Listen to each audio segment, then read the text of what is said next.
Welcome to Northwest Air Guns. I'm John. Our victim today is this Crosman 101 pump-up air rifle. And I got this up in Susanville, California. I'm going to put a plug in for the Lassen College gunsmithing program. They have week-long classes in the summer that you can go take having to do with gunsmithing. There's bluing, there's stock work, there's all kinds of classes there. They're 1 week long, and I was taking a class on rifle barreling, and I ended up rebarreling a Tikka Action to a 6.5 Creedmoor and a Remington 700 Action to 270. One thing I like to do when I go to a new area, especially if it's an older established neighborhood, is check out the gunsmith shops. And in this case, I was buying ammo, for these guns that I just barreled.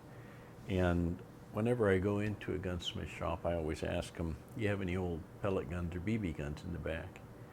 And mostly they don't, but sometimes they do, especially if they're like an older established shop, because gunsmiths can't fix them, but gunsmiths can't throw anything away either. So anyway, I bought some ammo from the guy, and he went in the back, and I asked him about pellet and BB guns, and he came out with this. And with the money I spent on the ammo, he said, we'll just take it. So, okay, let's get started taking this apart. And to do that, you're going to need a tool.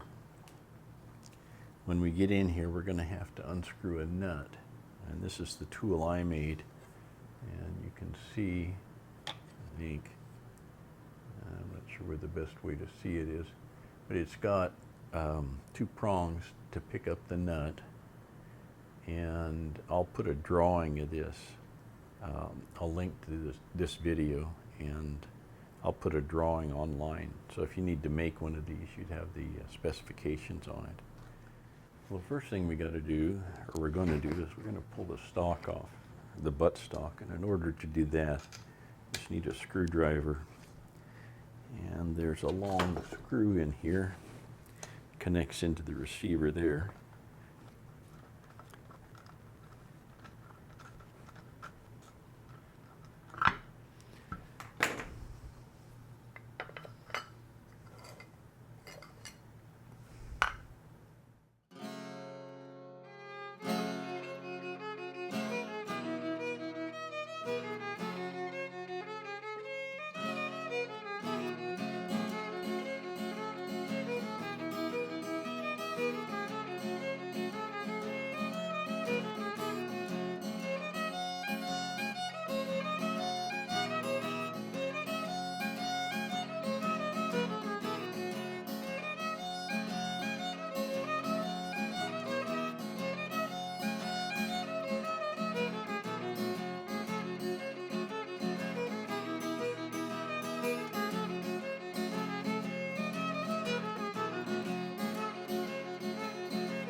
Well, this is the gun that we were working on, and we had taken it apart, and I took the video of putting it all back together, refinishing the wood and the metal, and all of that was lost on a bad SD card. And so that's gone forever. And so I can't show you what we did with that gun. But luckily, or maybe it's a curse, I'm not sure which, we have some other victims here that we can turn to finish the process. So what basically we're going to do is we're going to stop in the middle of this where we got it torn down. We're going to tear one of these down here and pretend that this is that one when we put it all back together. So I'm going to tear one of these down, and we'll take a look at the innards and how they work, and some of the issues that you might run into if you did decide to rebuild your 101 or 100. This is a Crosman 100 right here. Crosman 102. The internals are all the same. So what you do with one is what you do with all of them. Okay, let me tear one down and we'll take a look at it.